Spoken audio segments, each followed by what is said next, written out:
തിരഞ്ഞെടുപ്പ് ഫലം ഇടതിന്റെ ഭരണ പരാജയത്തിലൂടെയും മുഖ്യമന്ത്രിയുടെ ഏകാധിപത്യത്തിന്റെയും ജനദ്രോഹ നടപടികളുടെയും ശക്തമായ തിരിച്ചടിയായിട്ടാണ് പൊതുവെ പുറത്തുവരുന്ന അഭിപ്രായങ്ങൾ.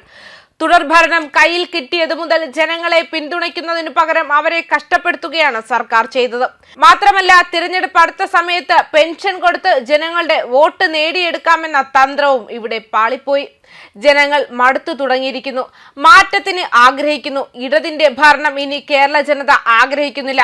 അതിന്റെ ഏറ്റവും വലിയ ഉദാഹരണമാണ് 1/4 നൂറ്റാണ്ട് ഇടതുപക്ഷം ഭരിച്ച അട്ടപ്പാടിയിലെ പുതൂർ പഞ്ചായത്തിൽ LDF ഒരു സീറ്റ് പോലും നേടാനായില്ല എന്നത്.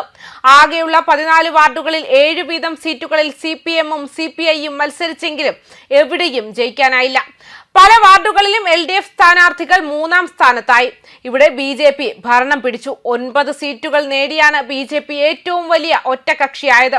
പഞ്ചായത്ത് അധ്യക്ഷയും CPI ജില്ലാ കമ്മിറ്റി അംഗവുമായ ജ്യോതി അനിൽകുമാർ UDF സ്ഥാനാർത്ഥിയോട് തോറ്റു. UDF 5 സീറ്റുകൾ നേടി.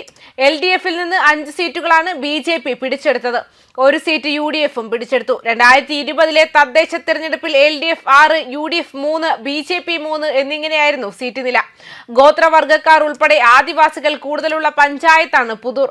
പഞ്ചായത്തിലെ ആദിവാസികൾക്കുള്ള കിടപ്പാടം പദ്ധതിയിൽ വിജിലൻസ് ക്രമക്കേട് കണ്ടെത്തിയത് വലിയ ചർച്ചയായിരുന്നു. പഞ്ചായത്ത് അധ്യക്ഷയും വിജിലൻസ് അന്വേഷണം നേരിടുകയാണ്. മാത്രമല്ല, ജനവിധിയിൽ രോഷാകുലരായ ഇടതിന്റെ നേതാക്കൾ വളരെ പരുഷമായിട്ടാണ് വോട്ടർമാർക്കെതിരെയുള്ള അഭിപ്രായങ്ങൾ നടത്തിയത്. മാത്രമല്ല, തദ്ദേശ തിരഞ്ഞെടുപ്പിൽ വോട്ട് ചെയ്ത എല്ലാവരെയും അപമാനിക്കുകയും വിമർശിക്കുകയും ചെയ്ത CPM നേതാവ് MM മണിയുടെ പ്രസ്താവന പ്രതിഷേധാർഹമാണെന്ന് KPCC president Sunny Joseph MLA വ്യക്തമാക്കുന്നു. സർക്കാരിൽ നിന്ന് പെൻഷനും ആനുകൂല്യങ്ങളും ലഭിച്ചവർ വോട്ട് ചെയ്യാതെ LDF-ന് പണി തന്നെന്ന് പറഞ്ഞ MM മണി പ്രസ്താവന പിൻവലിച്ച് മാപ്പ് പറയണം. ക്ഷേമ പെൻഷനുകളും ആനുകൂല്യങ്ങളും സർക്കാരിന്റെ ഔദാര്യമാണെന്ന മണിയുടെ വാദം അടിസ്ഥാനരഹിതമാണ്. ജനങ്ങളുടെ അവകാശങ്ങളെ CPM-ന്റെ ഔദാര്യമായി വ്യാഖ്യാനിക്കുകയും ചിത്രീകരിക്കുകയും ചെയ്യുന്നത് കേരളത്തിലെ പൊതുജനങ്ങളോടുള്ള വെല്ലുവിളിയും അപമാനവുമാണ്. ഇത്തരം CPM നേതാക്കൾ ജനങ്ങളുടെ ഇച്ഛാശക്തിയെ മാനിക്കുകയോ അതിൽ നിന്ന് പാഠങ്ങൾ പഠിക്കുകയോ ചെയ്യുന്നില്ല.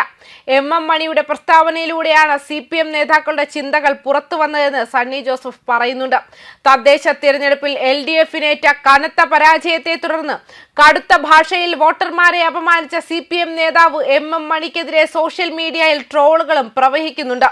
പെൻഷൻ വാങ്ങി ചാപ്പിട്ടിട്ട് എല്ലാവരും താൽക്കാലിക വികാരത്തിനടിപ്പെട്ട് എല്ലാവരും വോട്ട് ചെയ്തെന്നും ജനങ്ങൾ നന്ദികേട് കാണിച്ചെന്നുമായിരുന്നു മണി ആരോപിച്ചത്. പാവപ്പെട്ടവരുടെ കണ്ണുനീർ തുടയ്ക്കാൻ സംസ്ഥാന സർക്കാർ പെൻഷൻ വർദ്ധിപ്പിച്ചത് ചെറിയ കാര്യമല്ലെന്നും ട്രഷറിയിൽ പണമില്ലാതിരുന്നപ്പോഴും പെൻഷൻ വർദ്ധിപ്പിച്ച പിണറായി സർക്കാരിന്റെ ഇച്ഛാശക്തി പ്രശംസനീയമാണെന്നും SNDP യോഗം ജനറൽ സെക്രട്ടറി വെള്ളാപ്പള്ളി നടേശൻ തിരഞ്ഞെടുപ്പിന് മുൻപ് പറഞ്ഞിരുന്നു. MM മണിയുടെ വാക്കുകൾ വൈറലായതോടെ പെൻഷൻ വിഷയത്തിൽ തിരഞ്ഞെടുപ്പിന് മുൻപ് LDF-ന് അനുകൂലമായി നടത്തിയ വെള്ളാപ്പള്ളിയുടെ പ്രതികരണം വീണ്ടും ചർച്ചയിലായി. തദ്ദേശ സ്വയംഭരണ സ്ഥാപന തിരഞ്ഞെടുപ്പിൽ LDF-ന് വലിയ തിരിച്ചടിയാണ് നേരിട്ടത്. അവരുടെ ശക്തി കേന്ദ്രങ്ങളിൽ പലതും നഷ്ടപ്പെട്ടു. 5 കോർപ്പറേഷനുകൾ ഭരിച്ചിരുന്ന LDF-ന് ഇത്തവണ കോഴിക്കോട് മാത്രമേ നിലനിർത്താൻ കഴിഞ്ഞിരുന്നുള്ളൂ. ഗ്രാമ, ജില്ലാ, ബ്ലോക്ക് പഞ്ചായത്തുകളുടെ വലിയൊരു ഭാഗവും നഷ്ടപ്പെട്ടു. ന്യൂസ് ഡെസ്ക് കർമ്മ ന്യൂസ്.